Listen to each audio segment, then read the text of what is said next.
When a struggling art student walks into a private suite expecting rejection, she finds two men instead of one, a father and son who share everything except the loneliness carved into their bones.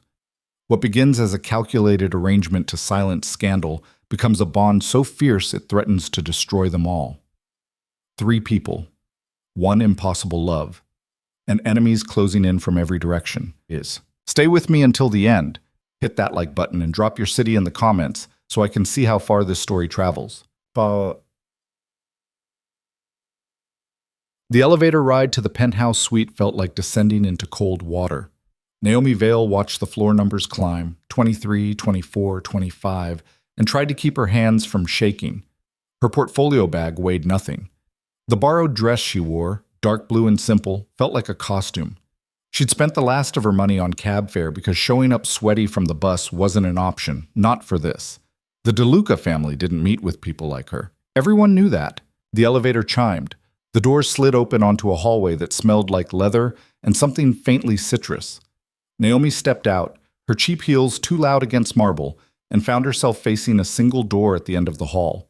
No number, no nameplate, just dark wood and brass fixtures that probably cost more than her entire year's tuition. She raised her hand to knock. The door opened before her knuckles touched wood. A man stood there, tall, older, maybe late 40s, with silver threading through dark hair and eyes that looked like they'd already made up their mind about her. He wore a suit that fit him the way skin fit bone, perfectly and without thought. His expression gave away nothing. "Miss Vale," he said. Not a question. "Yes." Her voice came out smaller than she wanted. "I'm here about the—" "I know why you're here." He stepped aside, holding the door. "Come in." The suite beyond was larger than her entire apartment. Floor-to-ceiling windows overlooked Florence, the Duomo rising in the distance like something out of a painting she'd never be good enough to create. The furniture was minimal, expensive, chosen by someone who understood that real wealth didn't need to announce itself. Everything here whispered power. Naomi stepped inside. The door closed behind her with a sound like finality. "Victor DeLuca," the man said, not offering his hand. "Sit." She sat on a chair that probably cost more than her student loans. Victor remained standing, studying her the way someone might study a contract before signing. His gaze moved over her face, her dress, her scuffed portfolio bag, cataloging details she couldn't hide. "You're younger than I expected," he said finally. "I'm 23. I know." He moved to the windows, hands in his pockets, silhouetted against the Florence skyline. "Your application was thorough. Art student. Second year. Scholarship revoked due to funding cuts. Currently 3 months behind on rent, working 2 part-time jobs that barely cover food. No family support. No safety net." He glanced back at her. Desperate. The word hit like a slap, mostly because it was true. "I'm not here to beg," Naomi said, lifting her chin. "Your office contacted me. If this is some kind of— It's not charity." Victor's voice carried the kind of authority that didn't need volume. "It's a business arrangement. You'll be compensated well for your time. 6 months. Public appearances only. You'll attend events, dinners, gallery openings, anywhere the family needs to be seen as stable, united, and beyond reproach." Naomi's stomach twisted. "You want me to pretend to be someone's girlfriend?" "Yes." "Why me?" "Because you're nobody." The words should have been cruel, but Victor said them like stating a fact. "No social media presence, no connections to our world, no history that complicates things. You're an art student who needs money. We need discretion. It's a clean transaction." "Who's the someone?" Naomi asked. "You?" The laugh came from behind her. She turned fast, startled, and saw another man standing in a doorway she hadn't noticed before. Younger than Victor, mid-20s maybe, with the same dark hair but softer features, sharper edges. He wore jeans and an untucked shirt like he'd just rolled out of bed, but somehow he made it look deliberate. His smile didn't reach his eyes. "Me," the younger man said, stepping into the room. "Lucky you." Victor's expression tightened almost imperceptibly. "Naomi Vale, this is my son, Lucien DeLuca." Lucien crossed to her, moving with the easy confidence of someone who'd never been told no in his life. He stopped too close, invading her space in a way that should have felt aggressive, but instead felt like a test. "So you're the girl who's going to save the family reputation," Lucian said, looking her over with undisguised interest. "Not bad. Better than the last one they tried to set me up with. She had opinions." "I have opinions," Naomi said flatly. "Yeah?" Lucian's smile shifted, becoming something more genuine. "Good. I hate boring." "Lucienne!" Victor's voice cut through the room like a blade. "We discussed boundaries." "Relax." Lucian turned away from Naomi, sprawling into a chair across from her with theatrical carelessness. "I'm being nice. That's what you wanted, right? Nice, obedient son, perfect family image, no more scandals." His tone dripped sarcasm. "I'm playing my part." The tension between them felt old, worn smooth by repetition. Naomi watched Victor's jaw tighten, watched Lucien's smile turn brittle, and understood suddenly that whatever dysfunction existed in this family, she was about to become part of it.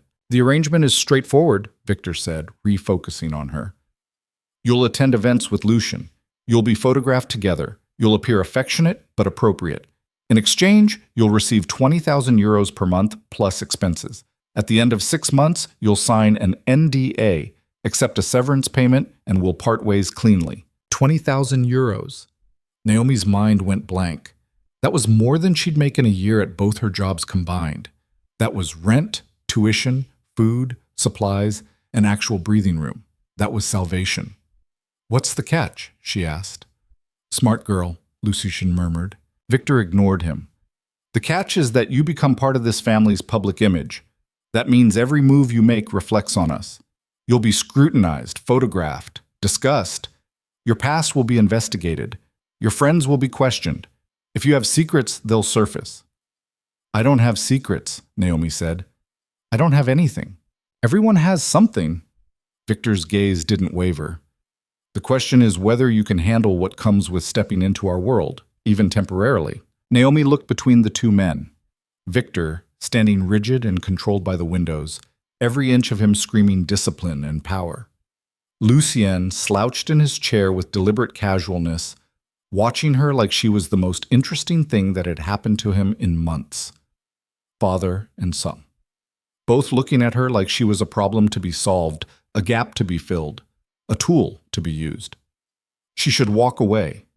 Every instinct screamed it, but 20,000 euros a month whispered louder. "When would I start?" she asked.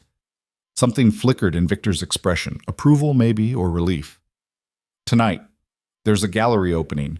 You'll attend with Lucien. Our PR team will handle the narrative." "Tonight?" Naomi looked down at her borrowed dress. "I don't have—" "You'll be provided with appropriate clothing," Victor said. "A stylist will meet you in 1 hour. Hair, makeup, wardrobe, everything will be handled. All you need to do is smile, stay close to Lucien, and let people assume whatever they want to assume." Lucien stood, stretching lazily. "Come on, I'll show you where to get ready. Try not to look so terrified. It's just a party." "It's not just a party." Naomi got to her feet, gripping her portfolio bag. "It's the first night of 6 months where I pretend to be in love with someone I just met." "Who said anything about love?" Lucian's smile turned sharp. "We're aiming for believable infatuation. Love's too complicated." He headed for the door. Naomi glanced back at Victor, who was watching them both with an expression she couldn't read. "Miss Vale," Victor said quietly. "One more thing." She stopped. "This arrangement benefits all of us, but it only works if you remember what it is. A transaction. Don't make the mistake of thinking it's anything more." The warning settled cold in her chest. Naomi nodded and followed Lucien out of the suite.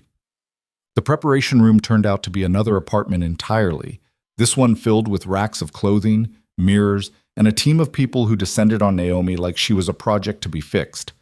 The stylist, a sharp-eyed woman named Claudia, took one look at her and started pulling dresses. Lucian disappeared somewhere, leaving Naomi alone with strangers who tugged at her hair, examined her skin, and discussed her body like she wasn't in the room. "Good bone structure," Claudia murmured, holding a crimson dress against Naomi's frame. "Terrible posture. We'll fix that. And the hair needs depth. She looks washed out." "I'm right here," Naomi said. Claudia's eyes flicked to her in the mirror. "I know. Hold still." 2 hours later, Naomi didn't recognize herself.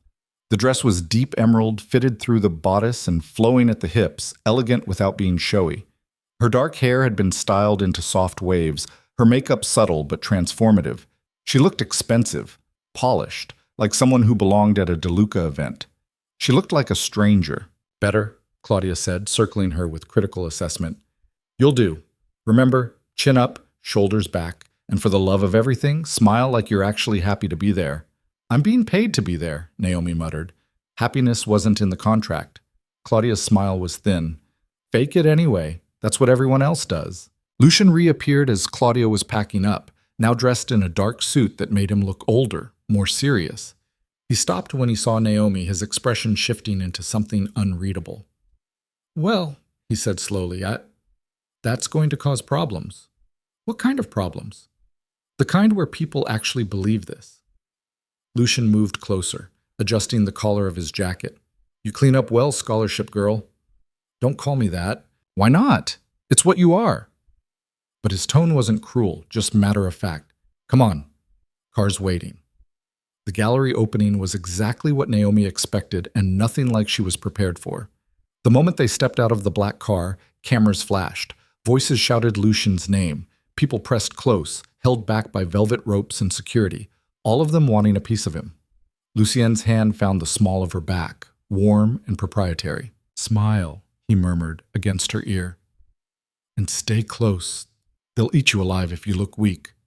Naomi plastered on a smile and let him guide her through the chaos. Inside, the gallery was all white walls and modern art, filled with people who wore wealth like a second skin. She felt every eye turned toward them, felt the weight of curiosity and judgment. Lucienne, a woman in her 50s approached, dripping diamonds. We haven't seen you in months, and who's this? Naomi Vale, Lucian said smoothly, his hand still possessive at her back. Naomi, this is Signora Rossetti. She collects artists the way some people collect stamps. Signora Rossetti's smile was thin. How charming. And what do you do, dear? I'm an art student, Naomi said. Ah. The woman's interest evaporated instantly. How quaint. She drifted away. Lucien's hand tightened slightly against Naomi's spine. Get used to that, he said quietly. You're not one of them. They'll make sure you know it. I already knew it. Good. His eyes scanned the room, tracking someone. Stay sharp. My father just walked in. Naomi followed his gaze and saw Victor entering through a side entrance, flanked by two men in dark suits. He moved through the crowd with the same controlled precision he'd shown in the penthouse, people parting for him without conscious thought. His eyes found them immediately. He approached with the kind of certainty that suggested everything in the room existed at his sufferance. Lucienne, Victor said, you're late. I'm exactly on time. You're early. Lucienne's tone was pleasant, but Naomi felt the tension spike between them. Naomi, you remember my father. Miss Vale. Victor's gaze swept over her, clinical and assessing. You look appropriate. Thank you? It came out like a question. Victor's attention shifted back to Lucian. The Marchesi family is here. You'll need to speak with them. The shipping contract depends on maintaining that relationship. I know how to work a room, Father. Then do it. Victor's tone allowed no argument. And keep her close. People are already talking. He walked away before either of them could respond. Lucien's jaw tightened. He's always like that? Naomi asked quietly. Only when he's breathing. Lucian drained his champagne glass and set it on a passing tray. Come on, time to perform. The next hour was a blur of introductions, small talk, and careful performance. Lucian played his part perfectly, charming, attentive, just possessive enough to make their relationship believable. His hand stayed at her back, her waist, her elbow. A constant warm pressure that reminded her this was theater. But sometimes when he laughed at something she said, or leaned close to whisper commentary about the terrible art surrounding them, it felt almost real. See that painting? Lucian murmured, nodding toward a canvas covered in angry red slashes. Sold for 50,000 euros. Looks like someone murdered a sunset. Naomi bit back a laugh. It's expressing the artist's inner turmoil. The artist's inner turmoil looks like a toddler found finger paints. His smile was genuine now, crinkling the corners of his eyes. You really study this stuff? I try. Doesn't mean I always understand it. Honest. Lucian's expression shifted, becoming something more serious. That's rare here. Before Naomi could respond, someone called Lucian's name. He turned, and Naomi found herself momentarily alone in the crowd. She exhaled slowly, her face aching from smiling, and reached for a glass of champagne from a passing tray. Careful with that. The voice came from beside her. Naomi turned and found Victor standing there, appeared from nowhere like a shadow. It goes to your head faster than you think, he continued, his tone almost conversational, especially on an empty stomach. Have you eaten? I'm fine. That's not what I asked. Victor gestured to a waiter who materialized instantly with a tray of hors d'oeuvres. D'oeuvres. Eat something. Passing out at your first event would undermine the entire arrangement. Naomi took a small pastry more out of defiance than hunger. I know how to take care of myself. Do you? Victor's gaze was steady, uncomfortably penetrating. You're 3 months behind on rent, working yourself to exhaustion, and drowning in debt. That doesn't suggest someone who knows how to take care of themselves. Heat flooded her cheeks. You don't know anything about me. I know everything about you, Miss Vale. That's my job. He took a sip of his own drink, eyes never leaving hers. I know your parents died when you were 16, car accident. I know you've been on your own since then, putting yourself through school on scholarships and stubbornness. I know you're talented but undisciplined, passionate but unfocused. I know exactly who you are. The words should have felt invasive. Instead, they felt oddly intimate, like being seen in a way she hadn't experienced in years. Why do you care? Naomi asked quietly. Something shifted in Victor's expression. Because for the next 6 months you represent my family. Your success is my success. Your failure is my failure. That makes you my responsibility. I'm nobody's responsibility. Everyone is someone's responsibility. Victor's voice dropped lower, meant only for her. The question is whether you're smart enough to accept help when it's offered, or proud enough to drown pretending you can swim. Naomi opened her mouth to respond, but Lucian reappeared at her elbow, sliding an arm around her waist with easy familiarity. Stop intimidating my girlfriend, Father, Lucian said lightly. People are starting to notice. Then perhaps you should pay better attention to her, Victor replied coolly. She's been standing alone for 10 minutes. That's not the image we're selling. The image we're selling? Lucian's smile turned brittle, right, because that's all that matters. The tension between them crackled like electricity. Naomi felt caught between two opposing forces, both powerful, both immovable. Excuse me, she said, stepping back from both of them. I need some air. She didn't wait for permission, just headed toward the gallery's back terrace. Behind her, she heard Lucien start to follow, heard Victor's quiet voice stopping him. The terrace was blessedly empty, cool night air washing over her overheated skin. Florence spread out below, ancient and beautiful and utterly indifferent to the small human dramas playing out in its shadows. Naomi gripped the railing and tried to remember how to breathe. This was a mistake. The money didn't matter if she couldn't survive 6 months of being caught between these two men and their complicated, caustic relationship. Father and son, power and rebellion, control and chaos. And her, stuck in the middle, pretending to be something she wasn't. Footsteps sounded behind her. She didn't turn. I said I needed air, she said. That means alone. I know what it means. Victor's voice. But you looked like you were about to run, and that would complicate things significantly. Naomi turned to face him. Maybe I should run.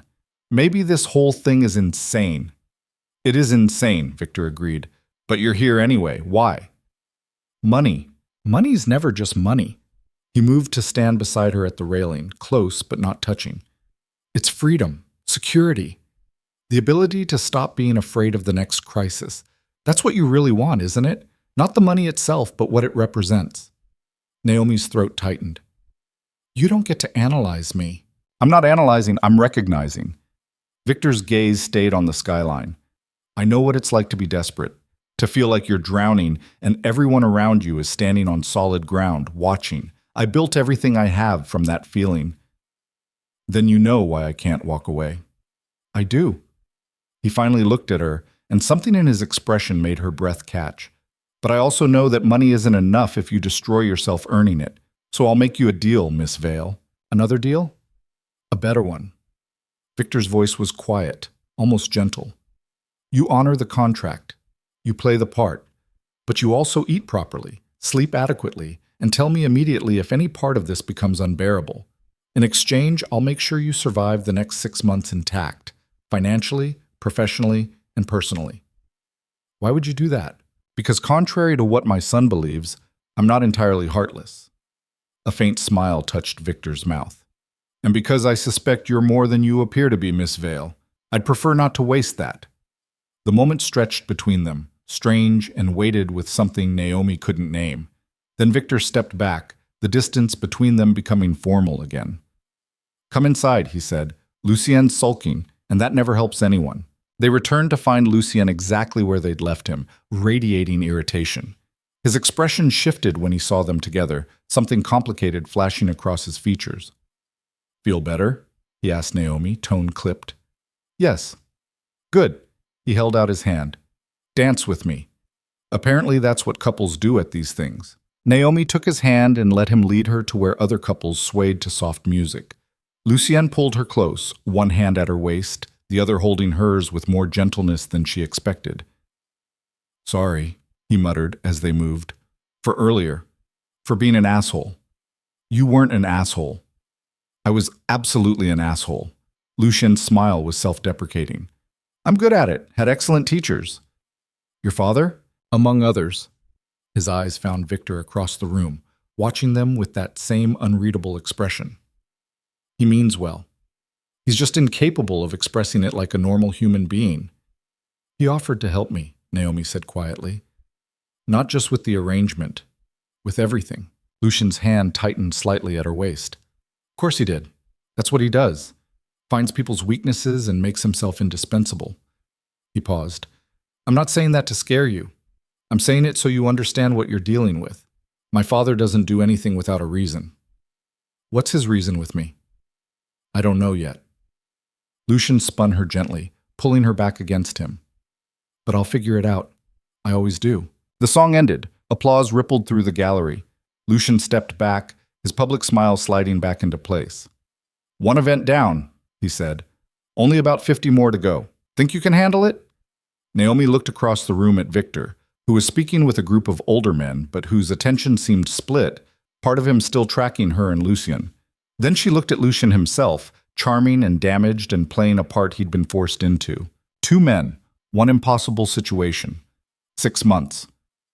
I can handle it, she said. Lucien's smile turned genuine. Yeah, I think you might actually be able to. The rest of the evening passed in a blur of faces and names Naomi would never remember. By the time they finally left, her feet ached and exhaustion dragged at her bones. Lucien walked her to a car, not the same one they'd arrived in, and opened the door. Driver will take you home, he said. Same car will pick you up tomorrow at noon. We have lunch with some business associates. Tomorrow? Welcome to your new life, scholarship girl. Lucien's smile was tired but not unkind. Get some rest. You're going to need it. Naomi slid into the car. As it pulled away from the curb, she looked back and saw both of them standing there, Lucien on the sidewalk, Victor in the gallery doorway beyond. Father and son. Both watching her leave. Both, she suspected, wondering what they'd just gotten themselves into. The car carried her back to her tiny apartment, back to the life she was already starting to leave behind. Naomi changed out of the expensive dress, carefully hanging it like something precious, and collapsed into bed. 20,000 euros a month. 6 months. A transaction. Victor's warning echoed in her mind. Don't make the mistake of thinking it's anything more. But as Naomi drifted toward sleep, she couldn't shake the feeling that it was already something more, that the moment she'd stepped into that penthouse suite, she'd crossed a line she didn't fully understand, and that by the time 6 months ended, none of them would be the same people they were tonight. The lunch meeting the next day was at a restaurant Naomi had only ever seen from the outside, the kind of place where reservations were made months in advance and the staff knew your name before you walked through the door.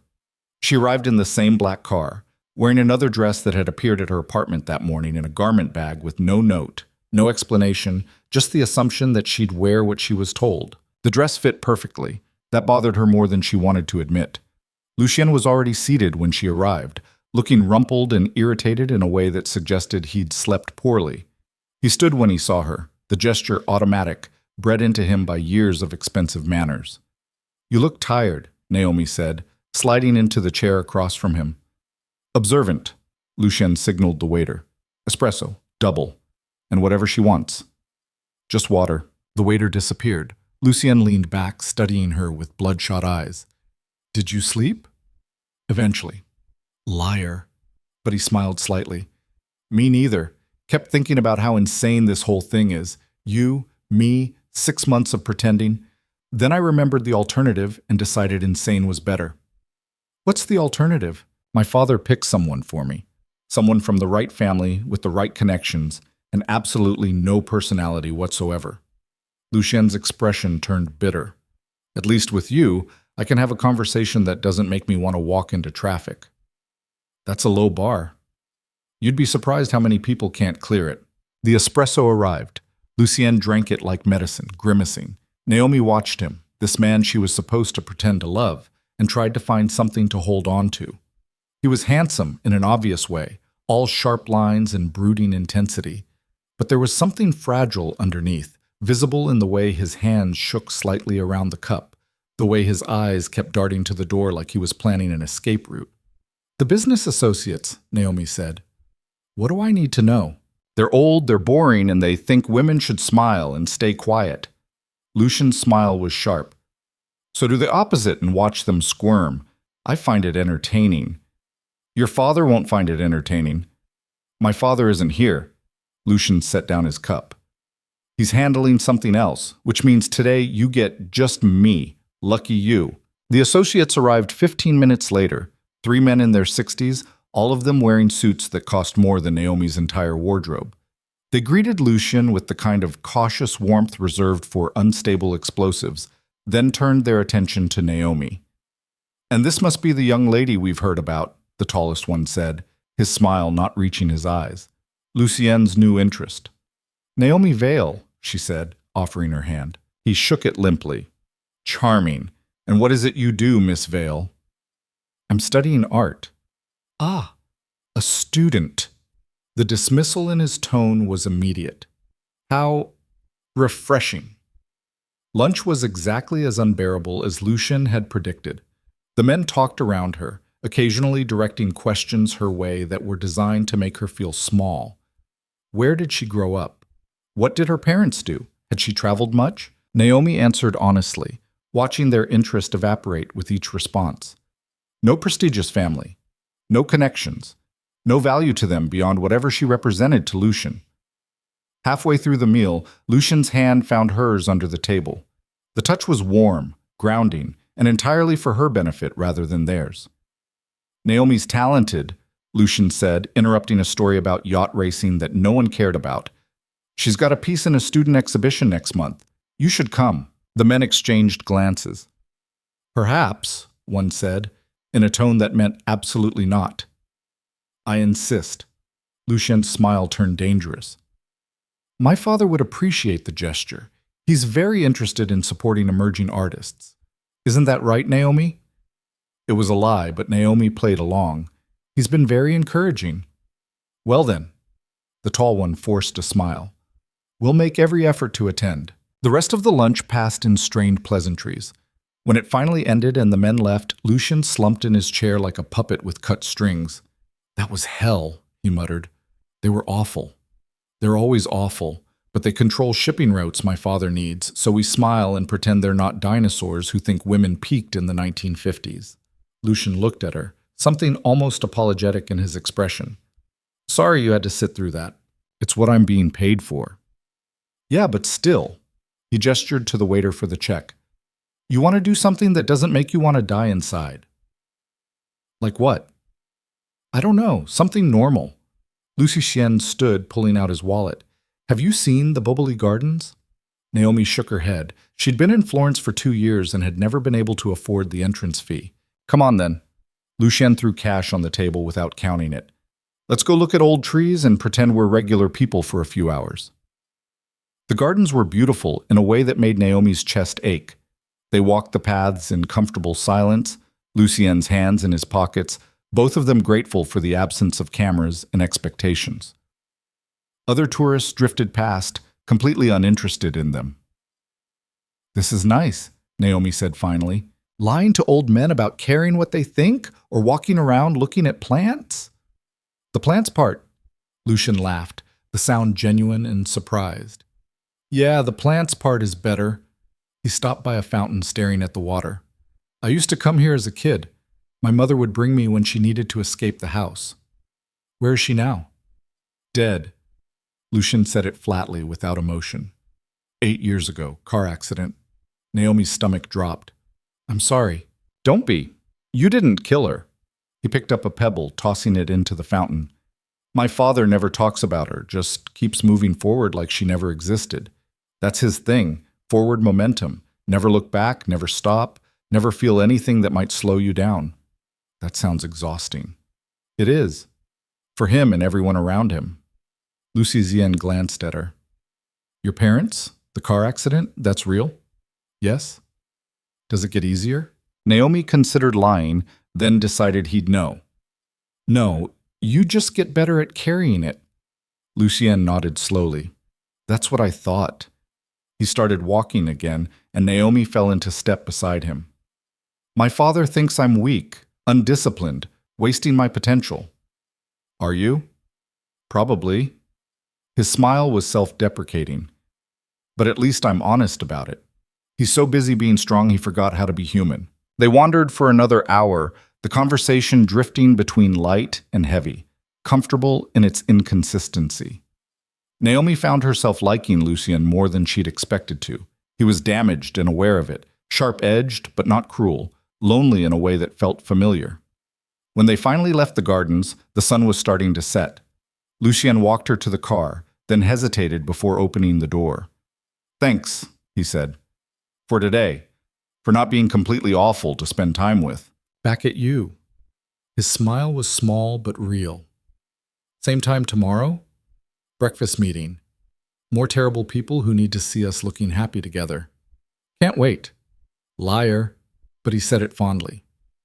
"Get some rest, scholarship girl." Naomi climbed into the car and watched him walk away, hands in his pockets, shoulders hunched against a wind that wasn't there. The driver pulled into traffic, and she leaned her head against the window, thinking about everything and nothing. Her phone buzzed, a text from an unknown number.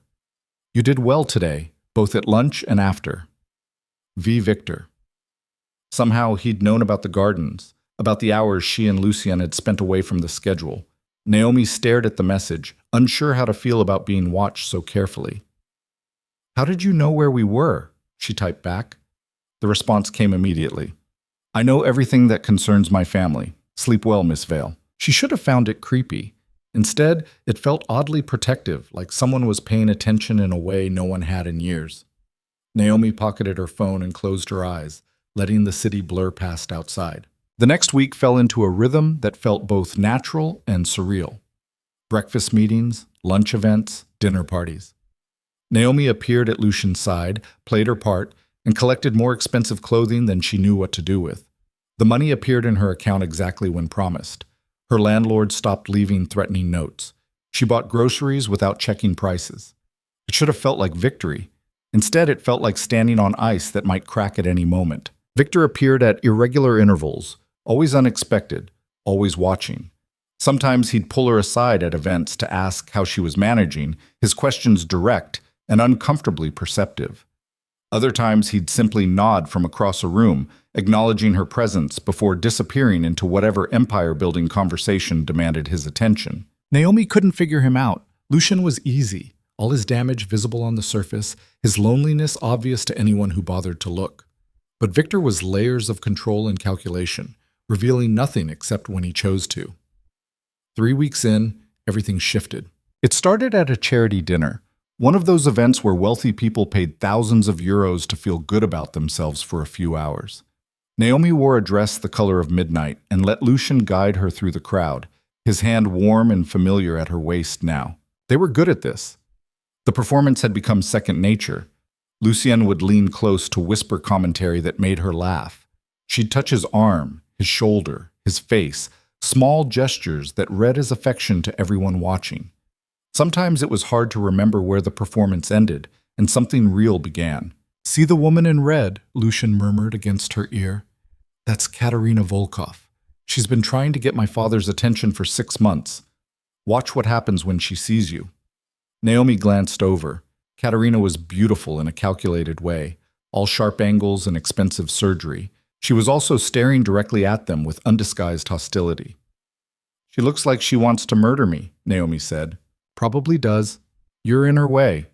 Lucien's smile was wicked. "Want to make her evening worse?" "How?" He kissed her.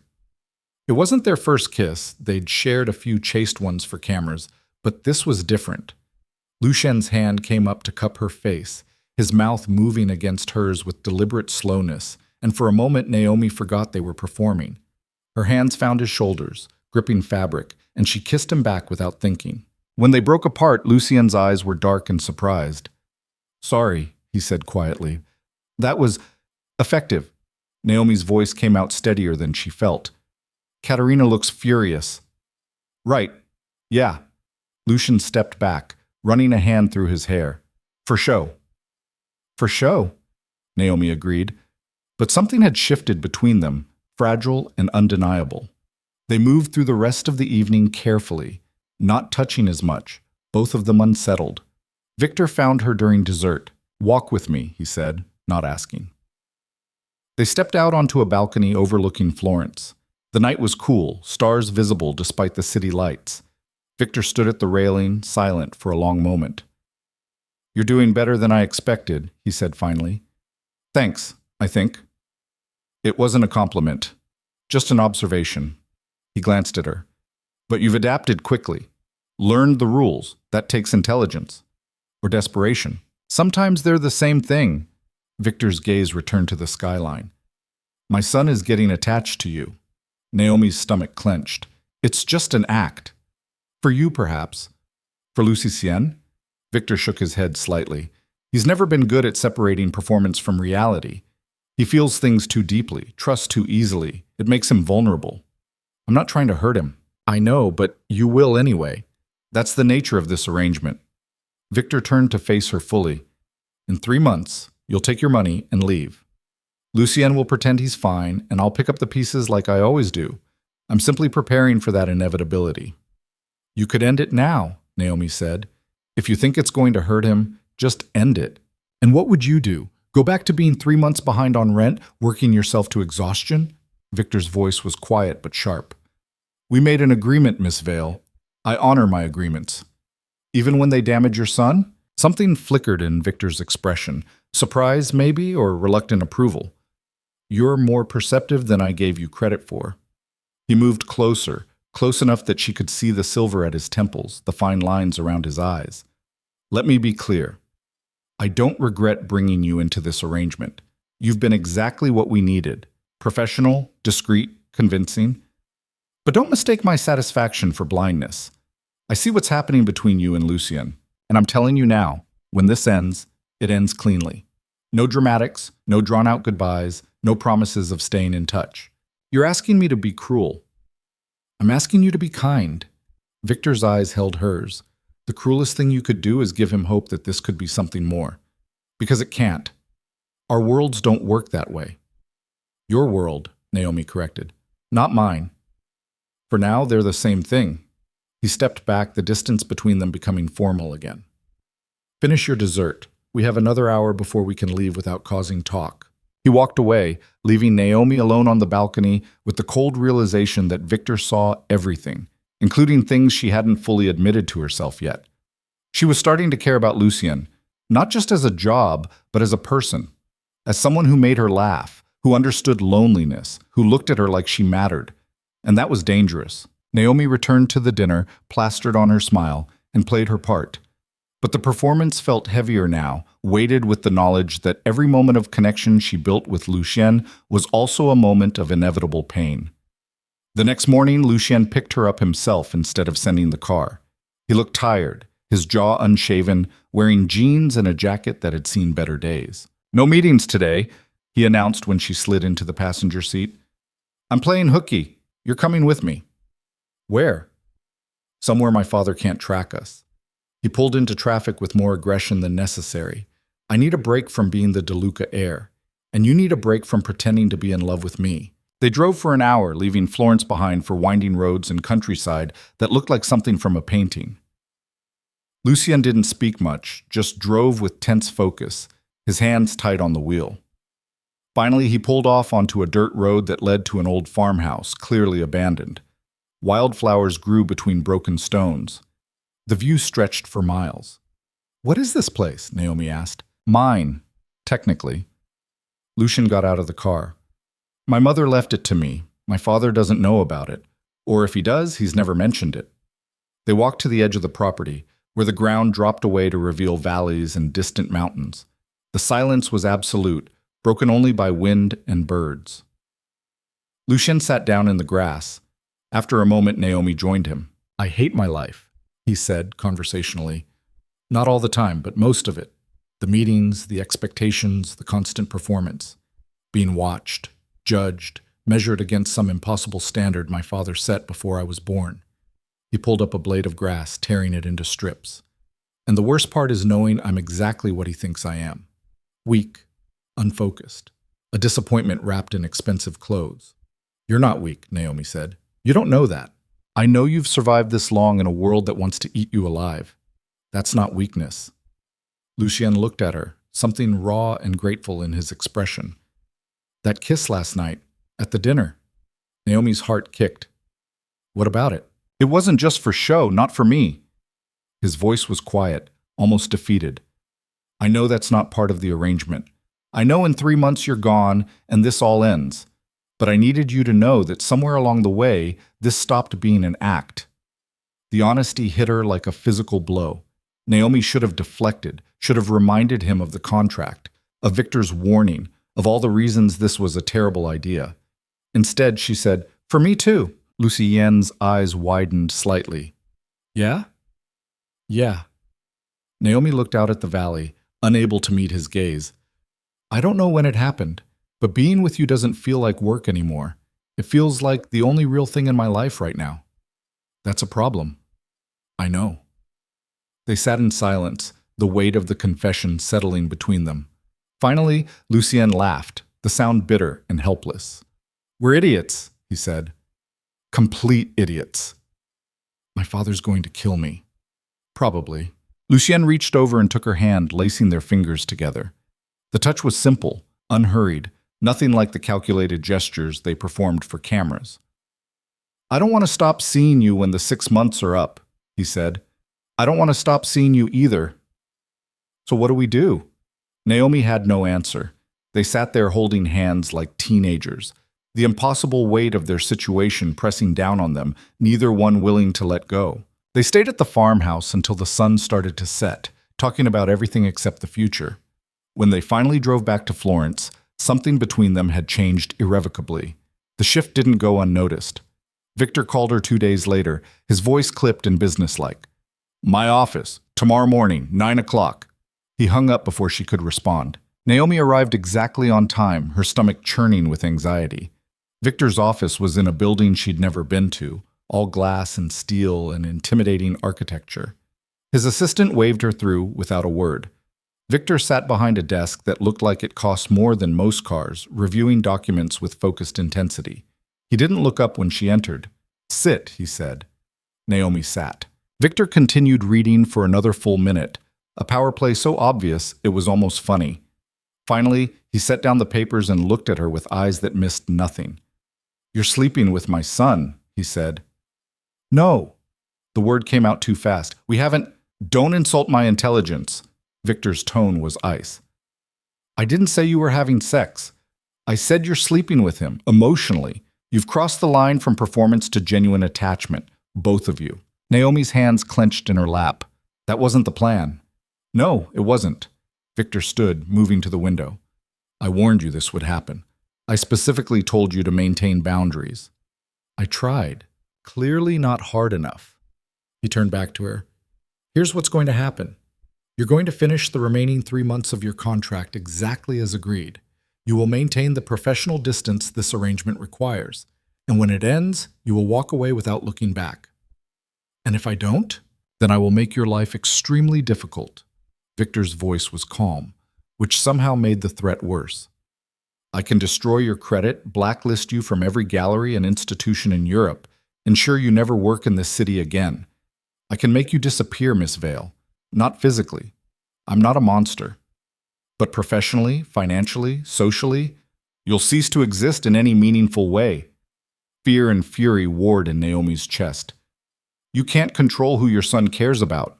I can absolutely control who has access to him, and right now you have access because I allow it. That can end whenever I choose. He'll hate you for it. He already does. Something almost like pain flashed across Victor's face. But he'll survive. He always does. He returned to his desk, the conversation clearly over. 3 months, Miss Vale. Honor your contract, collect your money, and leave. That's the only option that ends well for everyone involved. Naomi stood on shaking legs. What if there's another option? There isn't. She left his office feeling like she'd been physically struck. The elevator ride down felt endless, her mind racing through scenarios that all ended badly. That night, Lucian showed up at her apartment unannounced. He looked furious. My father called you in, he said without preamble. How did you... I know how he operates. Lucian pushed past her into the small space, pacing like a caged animal. Let me guess. He threatened you, told you to stay away from me, made it very clear that you're temporary and disposable. Something like that. And what did you say? Naomi closed the door, leaning against it. I told him we had 3 months left on the contract. That's all. That's not an answer. Lucienne stopped pacing, facing her. Are you going to walk away when the time's up? Just disappear like he wants? I don't know. You don't know. He laughed, the sound jagged. That's perfect. That's exactly what I needed to hear. Lucienne, no, it's fine. I get it. 20,000 euros a month is a lot of money. And I'm just the job, right? The thing you're being paid to care about. The accusation stung because part of it was still true. Naomi had taken this arrangement for the money. Everything else had been accidental. It's not like that anymore, she said quietly. Then what is it like? Complicated, impossible, terrifying. Naomi moved toward him. Your father has the power to destroy everything I've built. My education, my future, everything. And he'll do it if I don't walk away. So you're choosing your career over me. Lucienne's voice was flat. I'm choosing survival. But even as she said it, Naomi knew how hollow it sounded. You don't understand what it's like to have nothing, to be one crisis away from complete collapse. This arrangement saved my life. But if I cross your father, he'll make sure I lose everything I've gained and more. I could protect you. No, you couldn't. Not from him. The truth of it hung between them. Lucian had money, connections, the Duca name. But Victor controlled all of it. He was the head of the family, the source of power, and he'd made it very clear that Naomi's place in their world was temporary by design. I'm sorry, Naomi whispered. Lucien's expression crumpled. Then he closed the distance between them and kissed her, not for show, not for cameras, just because he wanted to. His hands framed her face with desperate gentleness, and Naomi kissed him back with all the feeling she couldn't put into words. When they finally broke apart, both of them were shaking. 3 months, Lucian said against her forehead. We have 3 months left. Let's make them count. Your father will be furious no matter what we do. Lucian's smile was bitter. Might as well earn it. They spent that night together, not sleeping together, but actually sleeping, curled up on Naomi's terrible couch, holding each other like the world might end in the morning. Maybe it would. Maybe Victor would find out and destroy everything. But for those few hours, none of it mattered. When dawn came, Lucian kissed her once more and left before anyone could see his car outside her building. Naomi stood at the window watching him drive away, her heart aching with the certainty that this, whatever this was, couldn't possibly end well. But she was in it now, all the way in. And 3 months suddenly felt both impossibly short and unbearably long. The following weeks became a careful dance between defiance and survival.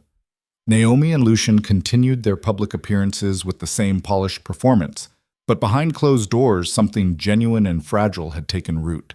They stole hours at the abandoned farmhouse, shared late dinners in restaurants where no one knew the DeLuca name, whispered confessions in the dark that felt more dangerous than any contract violation. Victor watched. He always watched. Naomi could feel his surveillance like a physical weight, the knowledge that every choice she made was being cataloged, assessed, judged. He didn't confront her again, which somehow felt worse than another direct threat. His silence suggested he was waiting for something, planning his next move with the same cold precision he applied to everything else.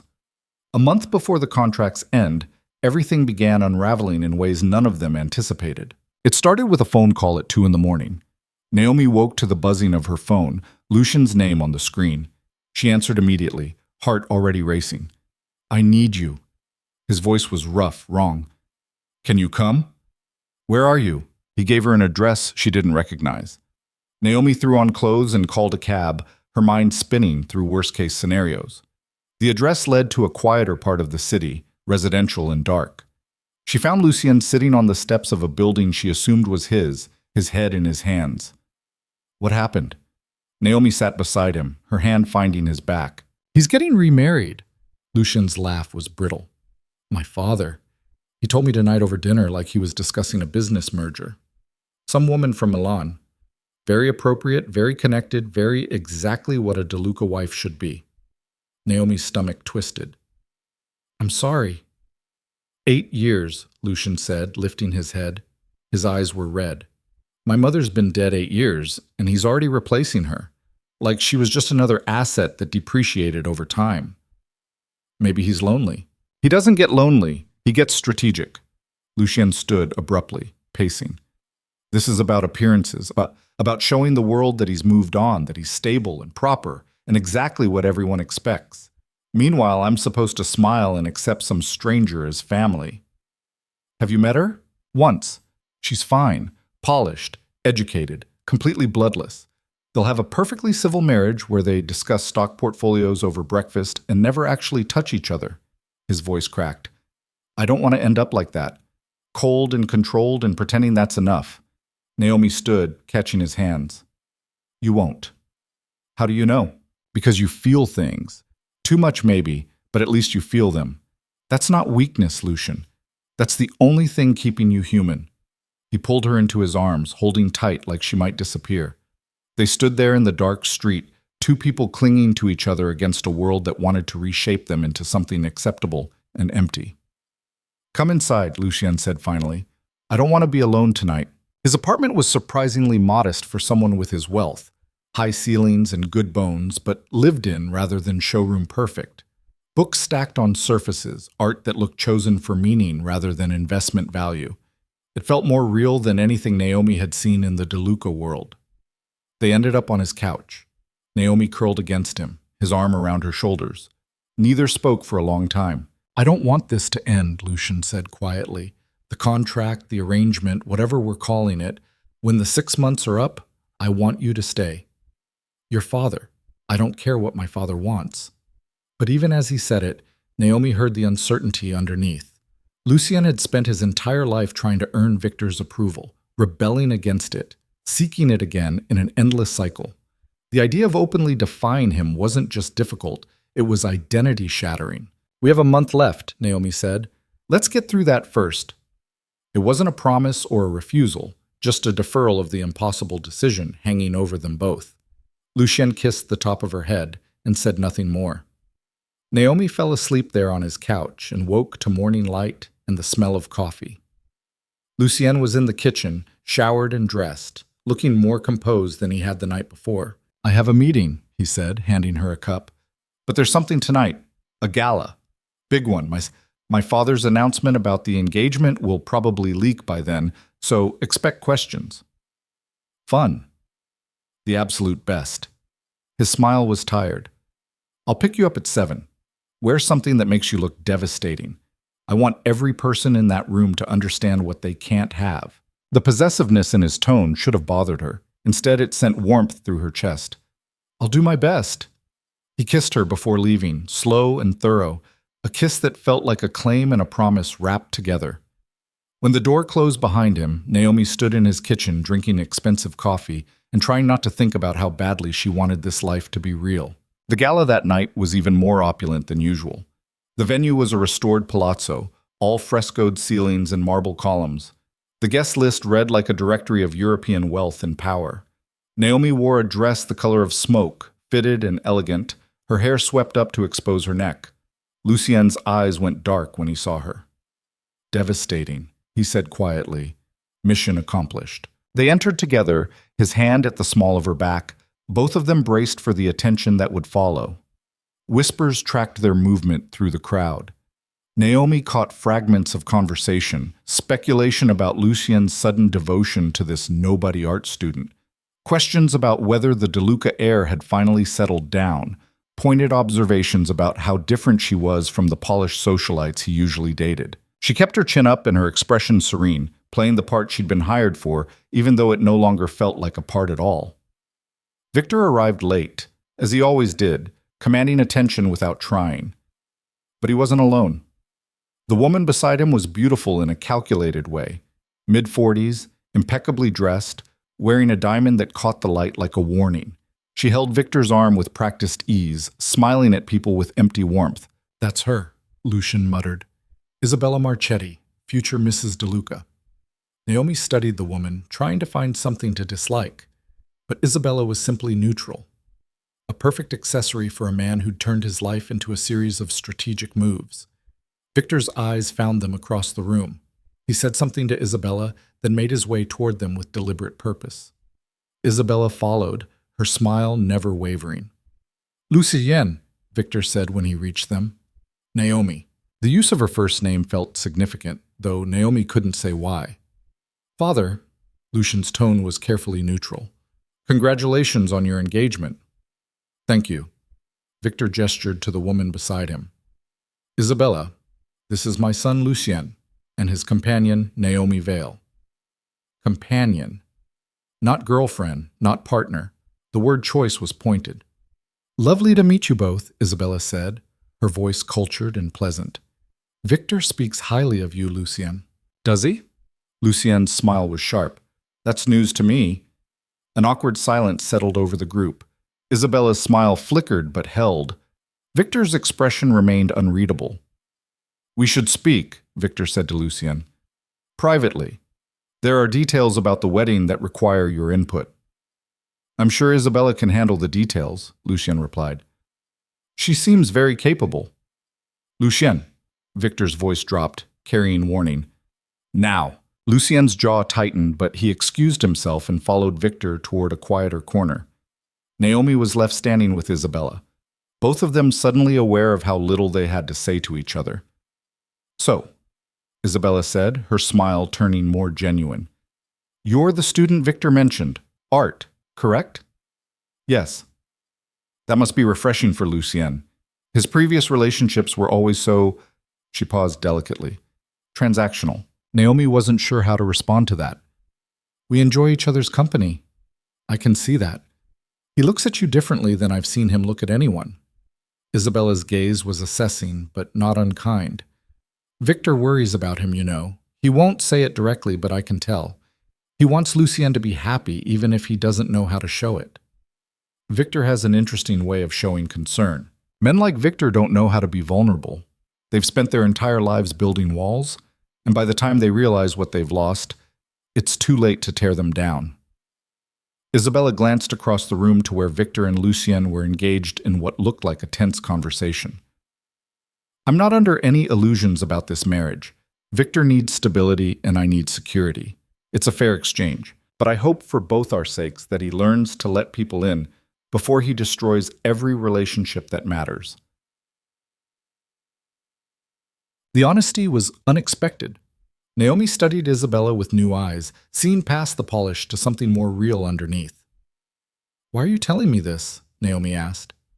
"Because you look at Lucien the way I used to look at someone a long time ago, like he's worth fighting for." Isabella's smile turned sad.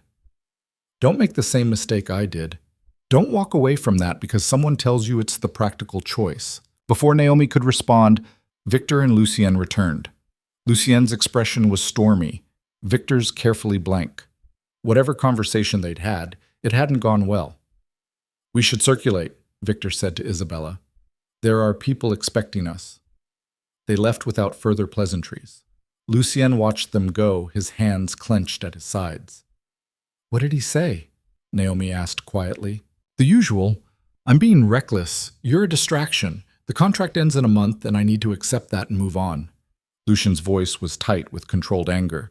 Then he had the audacity to suggest I should be happy for him, like his marriage to that perfectly pleasant stranger is something worth celebrating. She seems nice. That's not the point. Lucien turned to her, frustration evident. The point is he's doing exactly what he wants me to do, finding someone appropriate and acceptable and completely soulless, then pretending that's enough of a life. Naomi took his hand, threading their fingers together. Let's get out of here. We can't. It'll cause talk. Then let it. She pulled him toward the exit. I'm tired of performing for people who don't matter. They left the gala early, cameras flashing as they departed. Lucien drove them to the farmhouse, the one place that felt separate from the Duca world. They sat on the porch steps watching stars emerge, the silence comfortable and necessary. 1 month, Lucien said finally. Then what? I don't know. That's not good enough anymore. He looked at her, his expression raw. I need to know if you're planning to leave when the money runs out, or if there's a chance you'll stay for reasons that have nothing to do with the contract. Naomi's throat tightened. Your father will destroy me if I stay. Let him try. I'll protect you. You can't promise that. Watch me. Lucien's voice was fierce. I'm done letting him control every aspect of my life. If I want to be with you, that's my choice, not his. And the money? The inheritance? Everything you'd lose by defying him? Lucien was quiet for a long moment. I'd be lying if I said it doesn't scare me. I've never had to survive without the Duca resources. I don't know if I could. He met her eyes. But I know I can't survive without you, not anymore. The declaration should have felt romantic. Instead, it felt terrifying. Naomi was being asked to choose between financial security and emotional honesty, between the future Victor could destroy and the present Lucien was offering. Give me time, she said. Please. I need to think. Lucien's expression shuddered, hurt flickering across his features, but he nodded. Take all the time you need. Just don't take forever. They drove back to the city in silence, the weight of everything unsaid pressing down on them both. When Lucien dropped her at her apartment, he kissed her forehead with devastating gentleness. I love you, he said quietly, in case that makes a difference.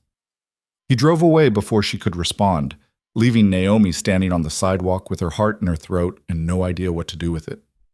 The next morning, Victor called. We need to talk, he said without preamble. My office. 1 hour. Naomi arrived on time, her stomach churning with dread. Victor was waiting, standing by the window with his back to her. He didn't turn when she entered. You're in love with my son, he said flatly. There was no point denying it. Yes. And he's in love with you. Yes. Victor finally turned to face her. He looked tired in a way she'd never seen before, the controls slipping just enough to reveal the exhaustion underneath. This was inevitable, he said. I should have seen it coming. Lucien has always been too emotional, too willing to believe that feelings matter more than strategy. He moved to his desk, sitting heavily. But you, I expected better from you. Better? Anger sparked in Naomi's chest. You hired me to pretend to care about your son, then get angry when the pretending becomes real. I hired you to solve a problem, not create a new one. Maybe your son isn't a problem to be solved. Maybe he's a person who deserves to be loved. Love. Victor said the word like it tasted bitter. Love is a luxury people like us can't afford. It makes you weak, vulnerable, easy to manipulate. I learned that lesson when my wife died, and I've been living by it ever since. That's not living, that's existing. It's surviving. Victor's voice hardened. And survival is what matters when you're responsible for an empire that employs thousands of people, supports hundreds of families, and maintains alliances that keep this entire region stable. I don't have the privilege of following my heart. Neither does Lucien. And neither do you, if you stay in our world. Then maybe I don't want to stay in your world. You don't have a choice. Victor stood, moving around the desk toward her. You signed a contract. You took our money. You became part of this family's public image. Walking away now would raise questions we can't afford to answer. So here's what's going to happen. You will complete your contract as agreed. You will attend events, smile for cameras, and maintain the fiction that you and Lucien are happily together. When the 6 months end, you will accept your final payment and disappear from his life cleanly and quietly. And if I refuse, then I will make good on every threat I've ever made. Your credit destroyed, your reputation ruined, your future obliterated. Victor's eyes were cold. But more than that, I will make sure Lucien understands exactly how much staying with you will cost him. His inheritance, his position in the company, his ability to support you financially. I will force him to choose between you and everything he's ever known. And when he realizes what that choice actually means, he will resent you for making him choose. The cruelty of it took Naomi's breath away. You do that to your own son? To protect him? Absolutely. Victor's expression didn't waver. You think you love him now, but what happens in 5 years when the novelty wears off and you're both struggling to make rent? When you realize that loving someone isn't enough to pay bills or build a life? You'll hate each other, and by then it'll be too late. You don't know that. I know enough. He returned to his desk, dismissing her. 1 month, Miss Vale. Then you walk away or I destroy you both. Those are your only options. Naomi left his office shaking with rage and fear. She wanted to believe Victor was wrong, that love could overcome the practical realities he'd laid out so coldly. But part of her knew he was right. She had no money beyond what the DeLucas paid her, no connections, no safety net. If Lucien lost everything for her, how long before he started to regret it? She spent the rest of the day walking the city, trying to clear her head. By the time evening came, she'd made no decisions except that she needed to talk to Lucien, needed to be honest about Victor's ultimatum, and let him decide what he was willing to risk. But when she arrived at his apartment that night, she found him waiting with news that changed everything. Someone's been following me, Lucien said, his face pale. Black car, different drivers, but always there. I noticed it 3 days ago. Tonight I confronted one of them.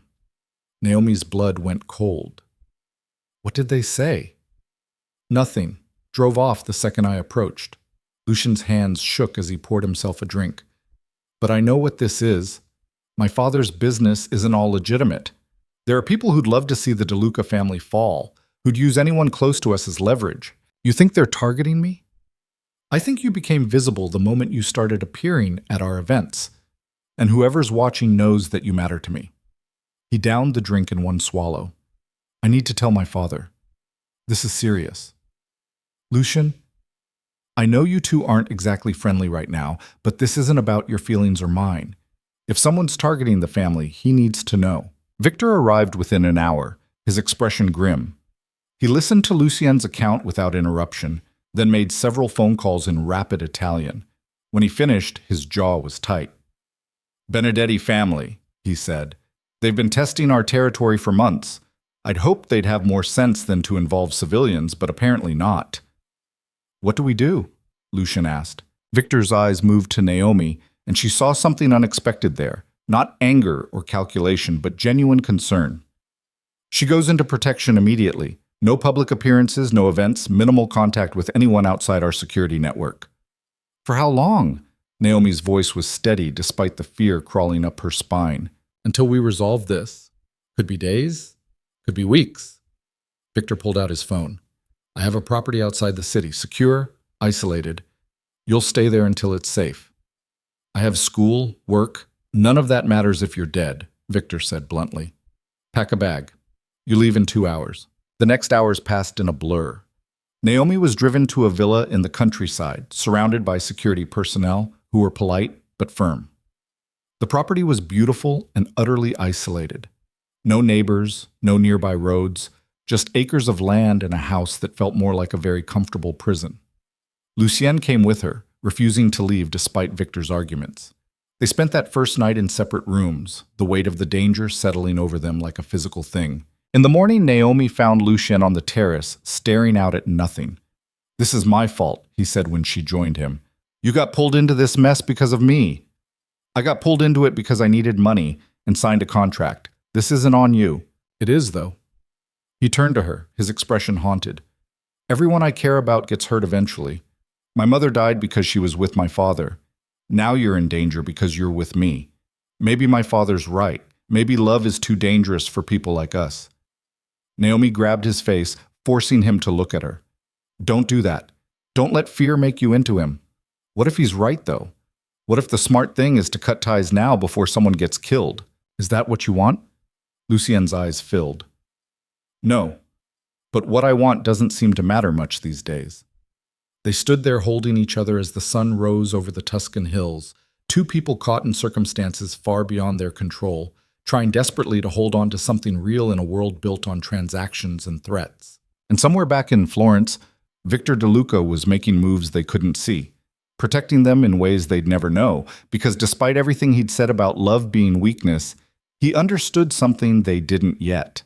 Sometimes survival and love weren't opposites. Sometimes they were the same thing. The villa became their entire world for the next week. Security rotated in shifts, professional and unobtrusive, their presence a constant reminder that the threat was real. Naomi found herself watching the tree line, jumping at unfamiliar sounds, her nerves stretched tight with waiting. Lucien grew restless. He paced the halls, made phone calls that went nowhere, snapped at security personnel who were just doing their jobs. On the fourth day, he threw a glass against the wall hard enough to shatter it, then stood there staring at the mess like he didn't know how it had happened. "I can't do this," he said, his voice raw. "Just sitting here while my father handles everything. I feel useless." "You're keeping me company," Naomi offered. "That's not useless. It's not enough." He ran his hands through his hair, the gesture agitated. "I should be in Florence. I should be doing something." "Like what? Getting yourself killed?" At least it would be something. But the fight went out of him as quickly as it had appeared. He slumped into a chair, looking young and lost. "I hate this. I hate feeling helpless." Naomi moved to him, kneeling in front of his chair. "Your father's handling it. You have to trust him." "I don't trust him. I never have." "Then trust that he wants to keep us safe. Even if his methods are terrible, his intentions aren't." Lucien's laugh was bitter. "You're defending him now?" "I'm trying to keep you from doing something stupid." She took his hands. "We wait this out. We stay safe. And when it's over, we figure out what comes next." "What if there is no next?" Lucien's eyes were dark with fear she'd never seen before. "What if something happens to you because I was selfish enough to want you around? Then I chose to be here anyway. This isn't just on you." They stayed like that, foreheads touching, until the panic subsided and Lucien could breathe normally again. That night, Naomi climbed into his bed without asking, and they slept wrapped around each other like children afraid of the dark. On the seventh day, Victor arrived. He looked exhausted in a way that went beyond physical tiredness. His suit was rumpled, his jaw shadowed with stubble, his eyes carrying weight that hadn't been there before. He accepted coffee from one of the security team and sat across from Naomi and Lucien in the villa's study. "It's handled," he said without preamble. "The Benedetti family has been dealt with. Their leadership is gone, their organization scattered. You're safe. Gone." Lucien's voice was carefully neutral. "What does that mean?" "It means they're no longer a threat." Victor's tone brooked no further questions. "You can return to Florence tomorrow. Resume normal activities. The arrangement continues as planned." Naomi felt Lucien tense beside her. "That's it? We just go back to pretending nothing happened? What would you prefer? That I give you details that would keep you awake at night?" Victor's gaze was steady. "I protected you. That's what matters." "By doing what exactly?" Lucien stood, his hands clenched. "How many people died because someone threatened your precious image?" "No one died who didn't make the choice to come after my family." Victor's voice was ice. "And I'd do it again without hesitation. You want to hate me for that? Fine. But you're alive to hate me, and that's the only outcome I care about." The silence that followed was suffocating. Naomi watched father and son stare at each other across an unbridgeable distance, both of them locked in a battle neither could win. "I need air," Lucien said finally, and walked out. Naomi started to follow, but Victor's voice stopped her. "Let him go. He needs time to process." She turned back to find Victor watching her with an expression she couldn't read. "Thank you," she said quietly, "for keeping us safe." "Don't thank me. I didn't do it for you." but his tone lacked the usual edge. Though you've proven more resilient than I expected. Most people would have run by now. I thought about it. But you stayed. Victor stood, moving to the window. For Lucy and for myself, too. I'm tired of running from things that scare me. Something shifted in Victor's posture. My wife used to say something similar. That fear was just another form of control, and she refused to be controlled by anything. His voice went quiet. She died anyway. Fear would have kept her alive. The grief in his words was unexpected, raw enough that Naomi felt it in her own chest. I'm sorry. So am I. Victor turned to face her. But apologies don't change anything. I lost her because I wasn't careful enough, wasn't vigilant enough. I won't make that mistake again. Not with Lucienne, not with anyone under my protection. Even if it means controlling every aspect of their lives, if that's what it takes. His eyes held hers. You think I'm cruel. Maybe I am. But I'm also the reason you're standing here alive instead of being used as leverage against my family. Don't mistake ruthlessness for malice, Miss Vale. Sometimes they're the only thing standing between safety and destruction. Before Naomi could respond, one of the security team entered with a phone. Sir, you have a call. It's urgent. Victor took the phone and stepped away, his conversation brief and clipped. When he returned, his expression had hardened into something dangerous. There's been a complication, he said. One of the Benedetti associates escaped the initial sweep. We have reason to believe he's planning retaliation. Naomi's blood went cold. When? Soon. Which means you stay here until we locate him.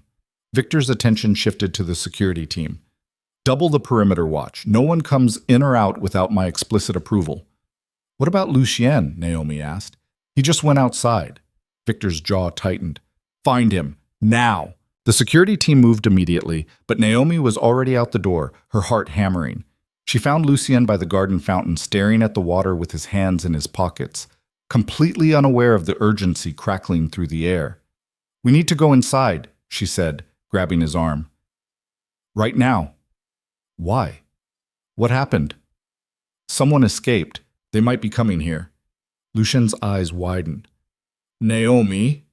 The gunshot cut through the evening air like a crack of thunder. Everything happened too fast and too slow at once. Lucien shoved Naomi behind him. Security swarmed from every direction. More shots rang out, the sound echoing off stone walls. Naomi hit the ground hard, Lucien covering her body with his, both of them pressed against cold marble, while chaos erupted around them. She couldn't see what was happening, just heard shouting in Italian, running footsteps, the terrible percussion of violence too close. Lucien's weight was solid and shaking against her, his breathing harsh in her ear. Don't move, he whispered. Don't make a sound. The shooting stopped as suddenly as it started. The silence that followed was worse, pregnant with the possibility of more violence. Then Victor's voice cut through, sharp and commanding. Clear, stand down. Lucien slowly lifted his weight off Naomi, helping her sit up. Her hands were scraped from hitting the ground, her dress torn. She was shaking so badly her teeth chattered. Victor appeared, flanked by security, his expression carved from stone. Inside, both of you, now. They stumbled into the villa. Naomi's legs barely held her. The fear hit in delayed waves, making her stomach heave. Lucien kept his arm around her, but his face had gone bloodless. What happened out there? He demanded. Single shooter, amateur, poorly positioned. Security neutralized him before he could get within effective range. Victor's voice was clipped, professional. You're both unharmed? Physically, Lucien's voice shook with anger. What the hell, Father? You said it was handled. It was. This was a rogue element. It's been contained. Contained. Lucien laughed, the sound edging toward hysteria. Someone just tried to kill us and you're using corporate language like this is a quarterly report. Would you prefer I panic? Victor's control cracked slightly. Would that help you feel better? Because I can assure you I'm barely holding it together right now, but falling apart won't keep either of you alive. The admission shocked them all into silence. Victor DeLuca, admitting weakness. It felt like watching a mountain crack. I need a minute, Victor said, and walked out before either of them could respond. Naomi sank onto a couch, her whole body trembling. Lucien dropped beside her, pulling her against him. I'm sorry, he said into her hair. I'm so sorry. This is all my fault. Stop saying that. It's true. If you'd never met me, you'd be safe in your terrible apartment eating cheap pasta, not getting shot at in a villa in Tuscany. Despite everything, Naomi laughed. The sound came out wrong, too high, but it was real. The pasta really was terrible. Lucien's arms tightened around her. They sat there while security swept the property and medical personnel checked them for injuries neither had sustained. The night stretched on, punctuated by reports and radio chatter and the ongoing machinery of protection. Victor returned an hour later, composed again, the moment of vulnerability locked away. "The threat is eliminated," he said. "Permanently. There won't be others." "How can you be sure?" Naomi asked. "Because I made it very clear what happens to anyone who comes after my family." His eyes were cold enough to frost glass. "The message will be received. By terrorizing people," Lucien said flatly. "By protecting what's mine." Victor looked between them. "You can judge my methods all you want, but you're both alive, and that's the only metric that matters to me." He left them alone again. Naomi and Lucien didn't speak for a long time, both processing the violence that had erupted into their manufactured world. Finally, Lucien broke the silence. "I can't do this anymore." Naomi's stomach dropped. "Can't do what?" "Pretend this is sustainable. You and me, this arrangement, waiting for the next crisis." He pulled away from her, standing to pace. "Someone tried to kill you tonight because you're associated with me. How is that acceptable? How do we build anything real on that foundation? We survived. This time. What about next time? Or the time after that?" Lucien's voice cracked. "I love you. I love you so much it terrifies me. But I love you enough to know that keeping you in this world is selfish and dangerous and eventually fatal." "So what are you saying?" "I'm saying when the contract ends, you should take the money and go. Build the life you deserve somewhere far away from the Duca family and all the violence that comes with it." Naomi stood, fury replacing fear. "You don't get to make that choice for me. Someone has to. You're too stubborn to make the smart decision." "The smart decision," she laughed bitterly. "You sound just like your father." The comparison hit Lucien like a physical blow. "That's not fair." "None of this is fair, but I'm not running because things got scary. I knew what I was getting into." "You absolutely did not know getting shot at was part of the arrangement." "Neither did you, but you're still here." "I don't have a choice. This is my family, my life, my burden. And I'm choosing to share it." Naomi moved to him, grabbing his face. "Stop trying to protect me by pushing me away. It won't work." "It has to work." Lucien's eyes were wet. "Because I can't watch you die. I can't lose someone else I love to this life. It'll destroy me." "Then trust that I'm strong enough to survive it. Trust that we're strong enough together." They stood there, foreheads touching, the weight of impossible choices pressing down on them both. The truth was neither of them knew if love was enough to overcome the reality of violence and danger that came with the Duca name. But in that moment, surrounded by guards and fear and the lingering smell of gunpowder, they decided to try anyway. The next morning, Victor gathered them in the study. "You're returning to Florence today," he said, "but there will be changes. Enhanced security, restricted movements, limited public appearances. The contract technically has 2 weeks remaining, but given the circumstances, I'm willing to dissolve it early." "What?" Lucien's head snapped up. "I'm releasing Miss Vale from her obligations. She'll receive the full contracted amount plus additional compensation for the danger she's been exposed to. Effective immediately, she's free to leave." Naomi felt the words like a punch. "You're firing me." "I'm giving you an out. One you should take." Victor's expression was unreadable. "What happened last night was unacceptable. You were brought into this arrangement under false pretenses. I told you it was safe, controlled, temporary. I was wrong. This is your chance to walk away with your life and your future intact." "And if I don't want to walk away?"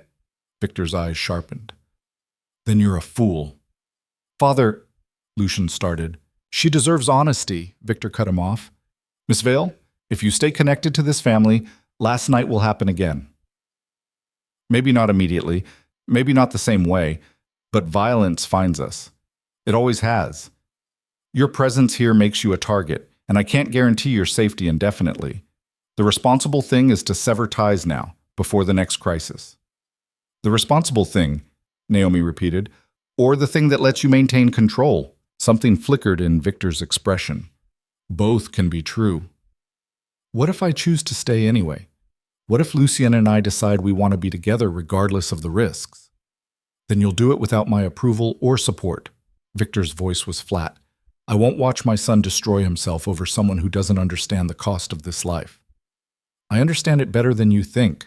You understand one shooting, one threat, one night of fear. Victor leaned forward. I've lived this for 30 years. I've lost people I love to this life. I've made choices that haunt me every day, and I will not enable Lucien to make the same mistakes I did by falling for someone who will either leave him or get killed. The cruelty of it stole Naomi's breath. That's what you really think? That I'm going to leave or die? Those are the only options? In my experience? Yes. Then your experience is limited. Naomi stood, her hand shaking but her voice steady. I'm not your wife. I'm not whoever else you lost. I'm me, and I make my own choices. If Lucien wants me to stay, I'm staying. Your approval is optional. Victor's jaw tightened. Lucien, tell her. Tell her she needs to leave. Lucien had been silent throughout the exchange, his expression torn. Now both of them looked at him, waiting for him to choose. He stopped, swallowed hard. I don't know. Naomi felt the words like a blade. You don't know? I want you to stay, but I also want you to be safe, and those two things might be mutually exclusive. Lucien's voice was anguished. Maybe my father's right. Maybe the best thing I can do is let you go before something worse happens. So that's it. Naomi's vision blurred. You're just giving up. I'm trying to keep you alive, by making the choice for me, by deciding what I can handle. She looked between father and son, seeing the same fear reflected in both their faces. You're both so terrified of loss that you've convinced yourselves love isn't worth the risk. That's not protection. That's cowardice. She walked out before either of them could respond, her chest tight with grief and fury. Behind her, she heard raised voices, Lucien and Victor arguing in rapid Italian, but she didn't stop. She found her room, threw her few belongings into a bag, and prepared to do exactly what they wanted, leave. But as she reached the front door, she found Victor standing there, blocking her path. Move, she said. Not yet. His voice was quiet, almost gentle. I need to tell you something first. I don't want to hear it. My wife's name was Catherine. Victor's words stopped her. She was smart, stubborn, completely fearless. I told her marrying me was dangerous. I warned her about the life she was choosing. She told me almost exactly what you just said, that I was a coward for trying to make her choices for her. Naomi turned slowly.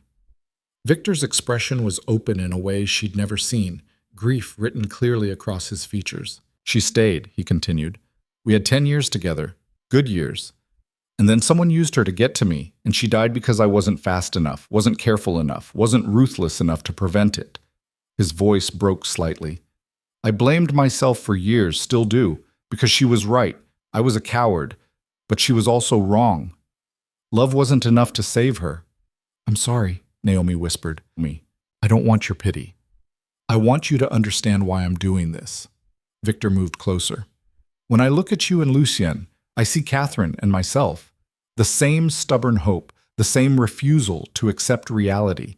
And I know how that story ends. It ends with Lucien standing over your grave, destroyed by guilt and grief, never recovering. Or it doesn't. Maybe we survive. Maybe we build something that lasts. Maybe. Victor's smile was sad. But I've lived long enough to know the odds, and they're not in your favor. Since when do you care about my favor? Since you became important to my son. He reached into his jacket, pulling out an envelope. This is the full contract amount plus compensation. Enough money to start over anywhere in the world. Take it. Leave. Give Lucien a chance to recover before he's in too deep. Naomi stared at the envelope, then at Victor's face. She saw fear there, and genuine care buried under layers of control. He wasn't trying to hurt her. He was trying to prevent the same loss from happening again. But he was still wrong. Keep your money, she said. I'm not leaving because you're scared of history repeating itself. If Lucien wants me gone, he needs to tell me himself, not hide behind you. She pushed past Victor and went to find Lucien. He was still in the study, head in his hands, looking broken. Tell me to go, Naomi said from the doorway. Look me in the eye and tell me you don't want me here, and I'll leave. But don't let your father make this decision for you. Lucian looked up, his face wet. I'm terrified. So am I. What if something happens to you? What if it doesn't? What if we get years together? What if we build something real? What if we don't? His voice cracked. What if I'm too much like him, too damaged, too controlled by fear to ever really let you in? Naomi crossed to him, kneeling between his legs. Then we figure it out together. But you have to choose, Lucian. Me or the fear. You can't have both. He looked at her for a long moment, this man she'd come to love, this beautiful broken person who'd been taught that caring was weakness. Then he pulled her up and kissed her, desperate and real, his hand shaking against her face. Stay, he whispered against her mouth. Please stay. I can't do this without you. Okay, Naomi said simply. Okay. They held each other while the sun rose over Tuscany, two people choosing hope over safety, love over fear, together over alone. It wasn't smart or safe or anything Victor would approve of, but it was real. And sometimes real was enough. Victor found them still holding each other an hour later, sunlight streaming through the study windows. He stopped in the doorway, taking in the scene with an expression that shifted between resignation and something that might have been relief. So you're staying, he said to Naomi. Not a question. I'm staying. He nodded slowly, then moved to pour himself a drink despite the early hour. Then we do this properly. No more half measures, no more pretending this is temporary. He drained the glass.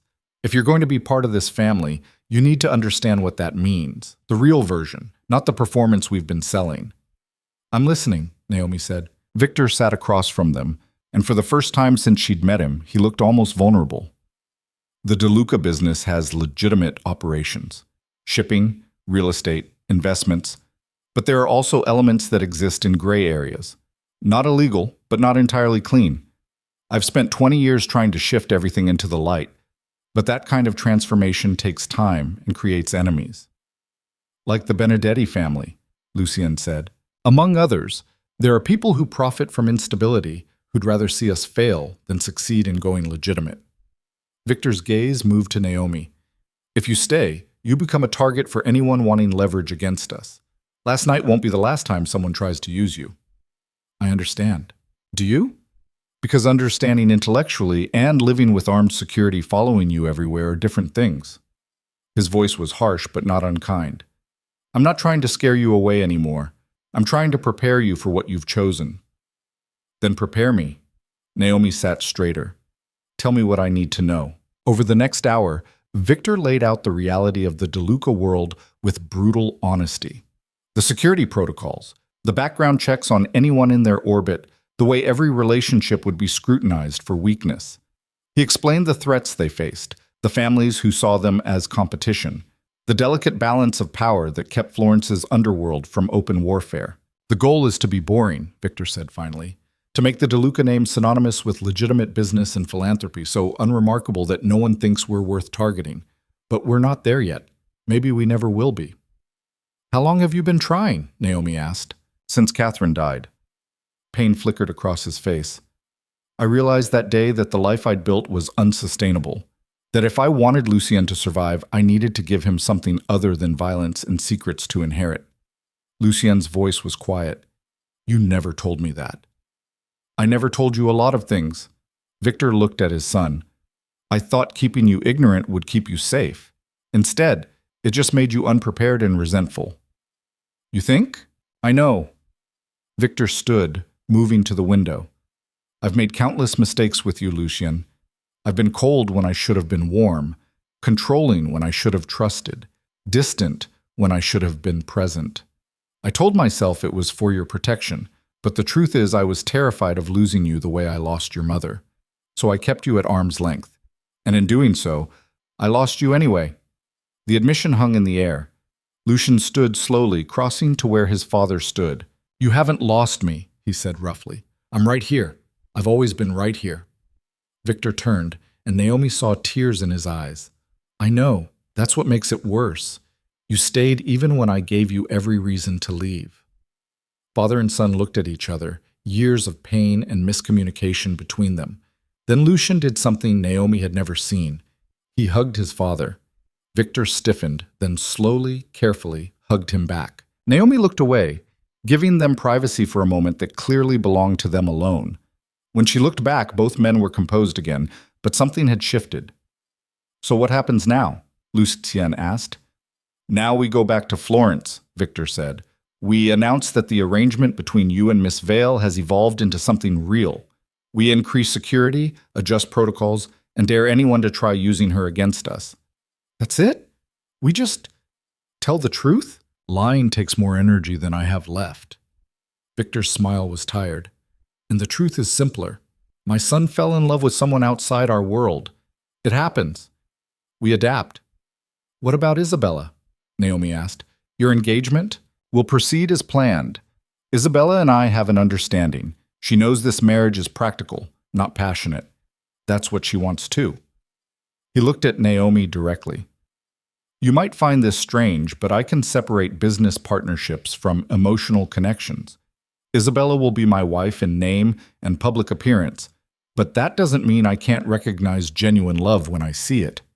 Something in his tone made Naomi pause. "Are you talking about me and Lucien, or something else?" Victor's expression shuddered. "We should leave within the hour. Pack whatever you need." He left before she could press further. Lucien watched him go, shaking his head. "I've never seen him like that," he said. "Admitting mistakes, showing emotion, it's unsettling. Maybe almost losing us scared him into being honest." "Maybe." Lucien pulled her close. "Are you sure about this? Once we go public, there's no taking it back." "I'm sure." Naomi kissed him softly. "I'm terrified, but I'm sure." They returned to Florence that afternoon. The city spread out below them as they descended from the hills. Naomi watched it approach with new eyes, knowing that this place would be her home now, for better or worse. The announcement was handled with typical Duca efficiency. A carefully worded statement released to select media outlets, confirming that Lucia Duca and Naomi Vale were in a relationship, requesting privacy, subtly warning against intrusion. The response was immediate and intense. Naomi's phone exploded with messages from people she hadn't spoken to in years.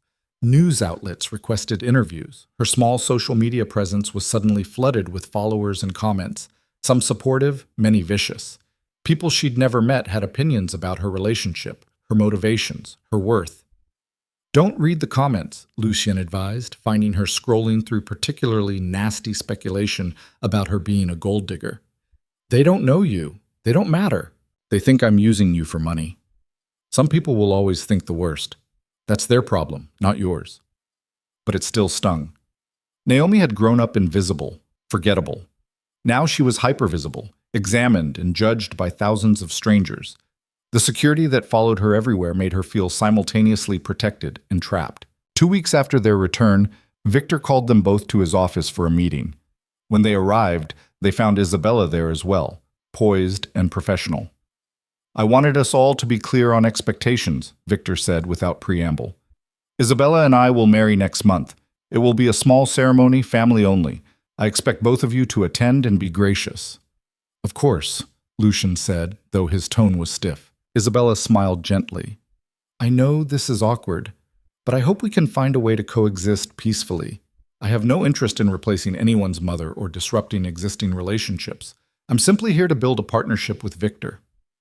"A partnership," Lucien repeated. "Is that what we're calling arranged marriages now?"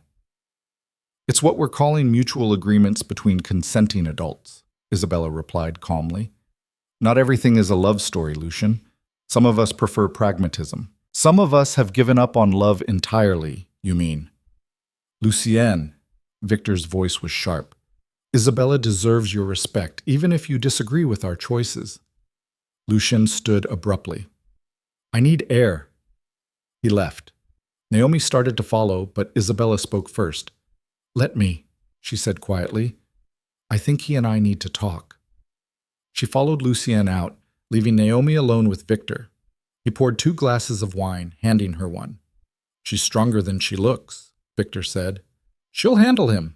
"Why are you really marrying her?" Naomi asked. "And don't say it's just practical. I saw your face when you talked about your wife. You're capable of love. So why settle for less?" Victor was silent for a long moment. Because I already had my great love. Catherine was it for me.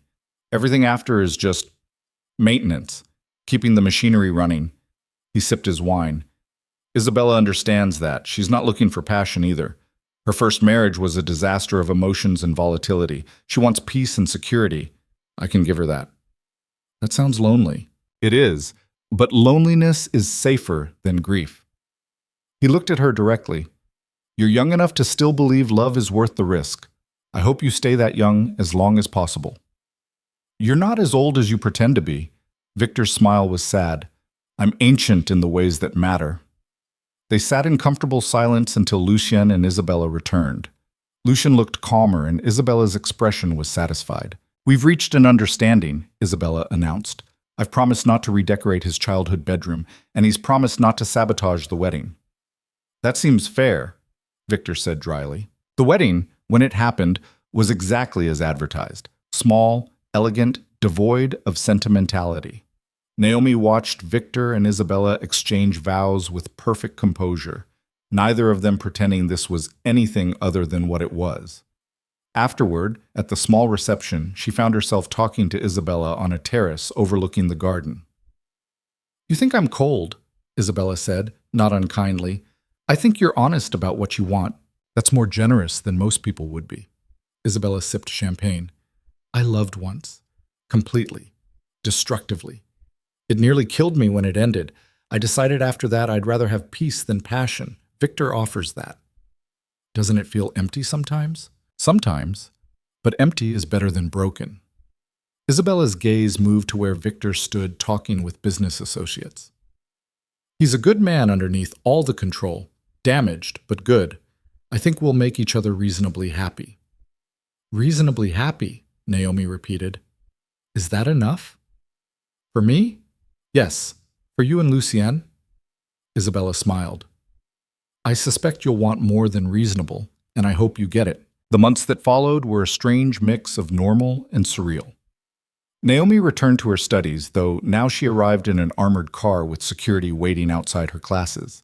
She painted in a studio Victor provided, exhibited in galleries that suddenly wanted to show her work, never quite sure if the interest was genuine or connected to the Duca name. Lucien tried to find his place in the family business, slowly taking on more responsibility as Victor began trusting him with real decisions. They fought sometimes, father and son, but the fights were cleaner now, more honest. And Naomi and Lucien built something between them that felt increasingly solid. They moved in together to an apartment that was theirs rather than family property. They had normal fights about dishes and whose turn it was to grocery shop. They had extraordinary fights about security protocols and whether she should be allowed to travel alone. They learned each other's damage and decided to love it anyway. A year after the contract ended, Naomi woke to find Lucien watching her sleep. That's creepy, she mumbled. I'm being romantic. Still creepy. She stretched, yawning. What time is it? Early. I wanted to ask you something before I lost my nerve. Naomi sat up, suddenly awake. Lucien looked terrified and determined in equal measure. Marry me, he said. Not because of a contract or family pressure or anything, except that I love you. And I want to spend my life with you. Marry me, and let's build something that's ours, not my father's or anyone else's. Just ours. Naomi's throat tightened. You're sure? I've never been more sure of anything. He pulled out a ring, simple, elegant, clearly chosen with care. I know it's complicated. I know my family is complicated. But I'm asking anyway. What do you say? She said yes. The engagement was announced quietly, without fanfare. They planned a wedding that was small and intimate, just family and close friends. Victor gave his blessing with something that looked almost like happiness. Isabella helped Naomi navigate the social expectations without overwhelming her. They married on a spring day at the farmhouse Lucien had inherited from his mother, surrounded by wildflowers and people who genuinely cared about them. Victor walked Naomi down the makeshift aisle, his hand steady on her arm. Take care of him, he said quietly, before giving her away. He's stronger than he thinks, but he'll need you. I will. And let him take care of you too. That's what partnerships are. He stepped back and Naomi joined Lucien under an arch covered in flowers. They spoke vows they'd written themselves, promising honesty and patience and love even when it was hard.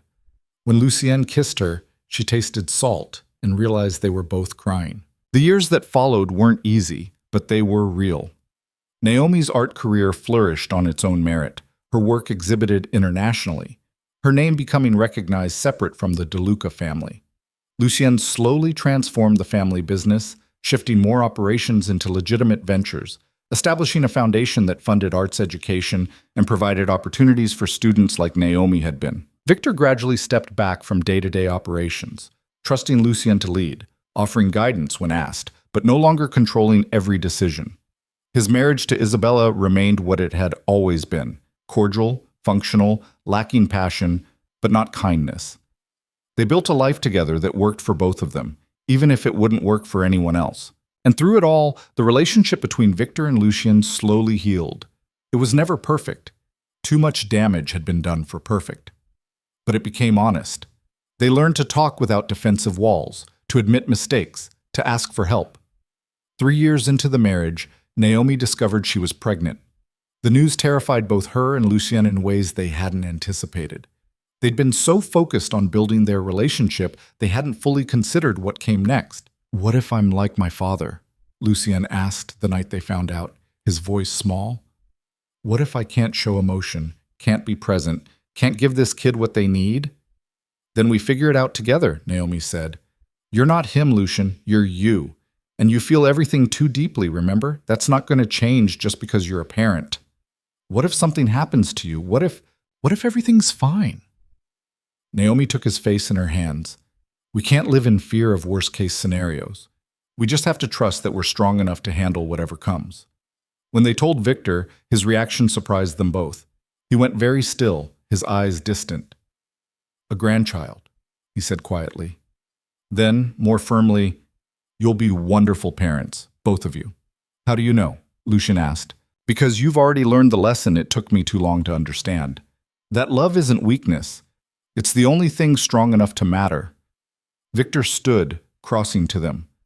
"I failed you in many ways, Lucienne.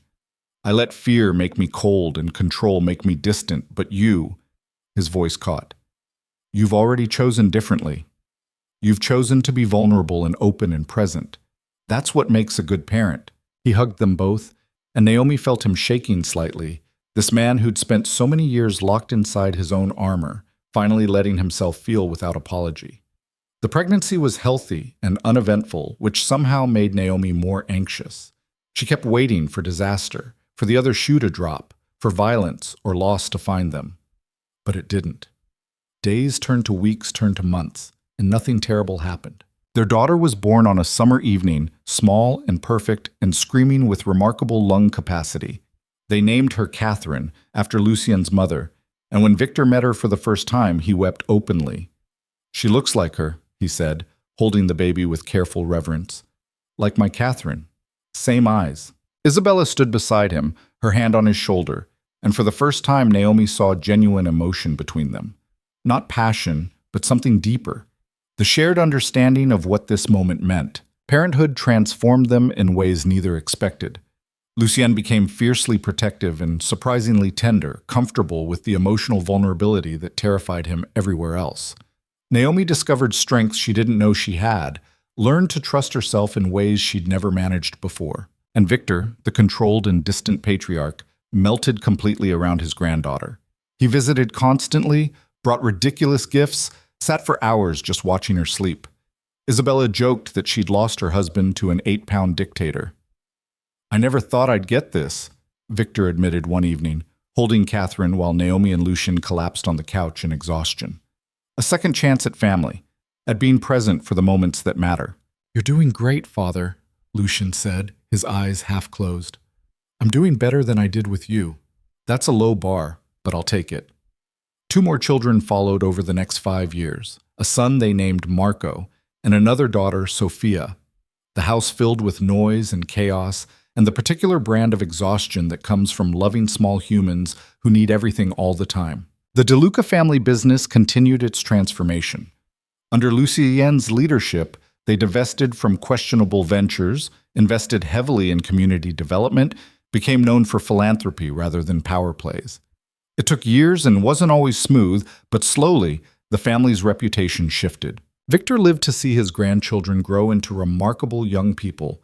Catherine with her grandmother's fierce spirit, Marco with his father's sensitivity, Sophia with a combination of stubbornness and charm that reminded everyone of Naomi. He taught them about business and responsibility, but also about art and vulnerability and the importance of feeling things even when it hurt. His relationship with Isabella deepened over time into genuine friendship. They never became passionate lovers, but they became true partners, supporting each other through losses and triumphs with steady reliability. On his 70th birthday, Victor gathered the entire family at the original farmhouse, now restored and beautiful. "I want to say something," he announced when they were all together. "I've spent most of my life being afraid of loss, of weakness, of anything that might make me vulnerable. And in that fear, I hurt people I loved, pushed away connections that mattered, chose control over honesty." He looked at Lucian. "I failed you as a father in many ways. I was cold when you needed warmth, distant when you needed presence, controlling when you needed trust. I can't undo those years, but I can tell you now what I should have said then. I love you. I'm proud of you. And you've become a better man than I ever was." Lucian's eyes filled. "Father, let me finish." Victor's voice was gentle. "Naomi, you saw through all my defenses from the beginning. You called me a coward for trying to choose other people's paths, and you were right. Thank you for being stubborn enough to stay." He turned to Isabella. "And you, my dear friend, gave me peace when I thought I'd spend the rest of my life alone with my regrets. Thank you for accepting me as I am." Finally, he looked at his grandchildren. "You three are proof that love doesn't make us weak. It makes us brave enough to keep trying, even when we fail, even when it's hard, especially then." Catherine, now 12 and already too perceptive, crossed to hug her grandfather. "We love you too, Nono."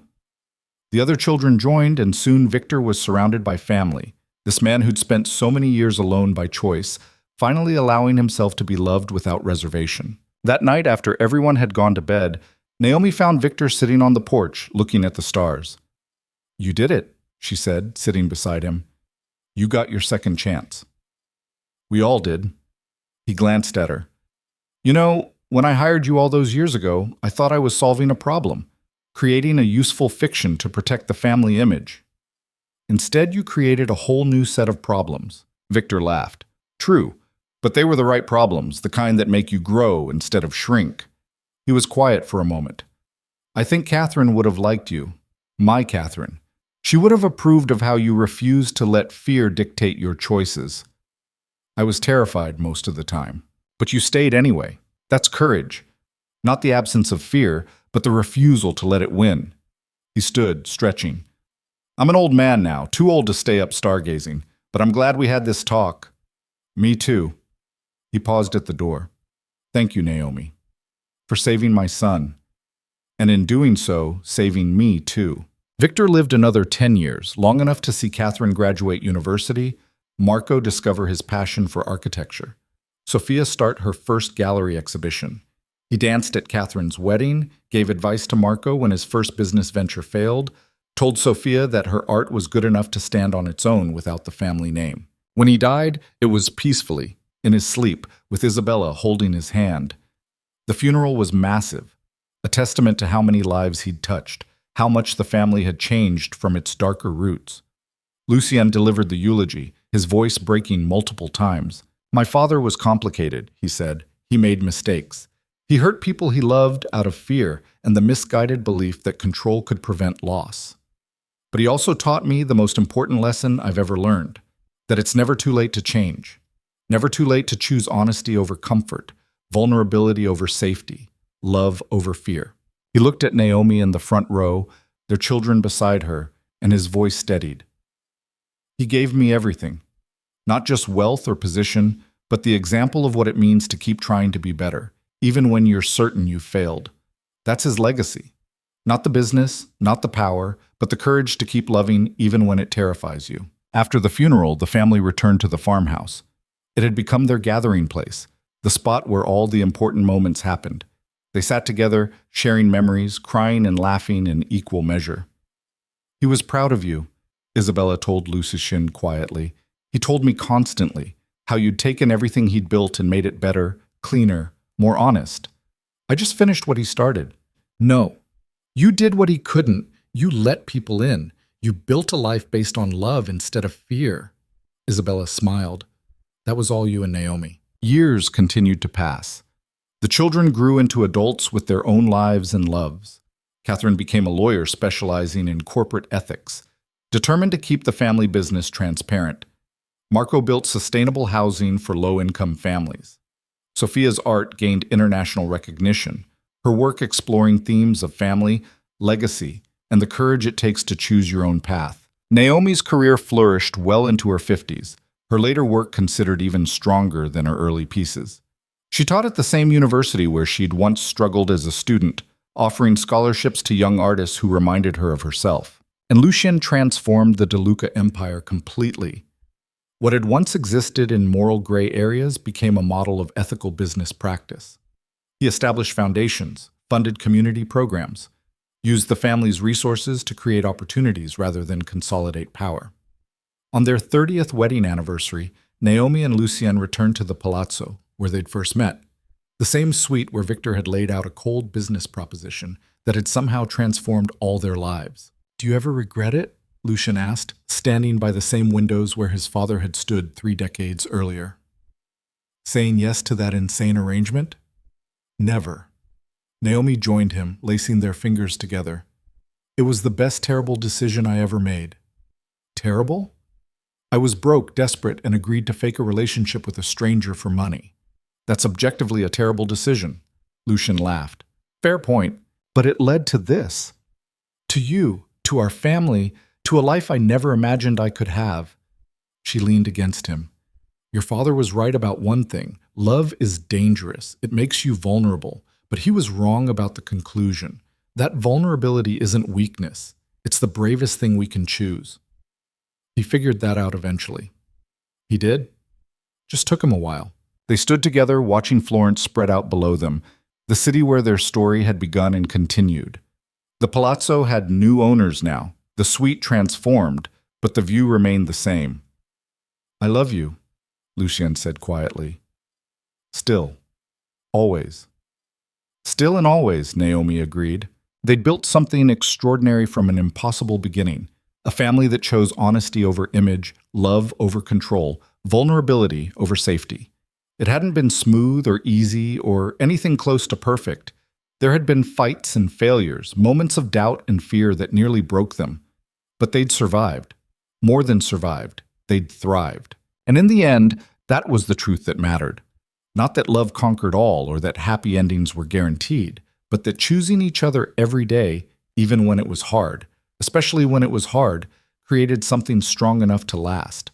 The contract that had brought them together was long gone, dissolved and forgotten. But the connection it had accidentally created, messy and real and entirely their own, that was forever. Naomi looked at Lucien, this man she'd agreed to pretend to love and had instead loved truly, and smiled. "Take me home," she said. And he did.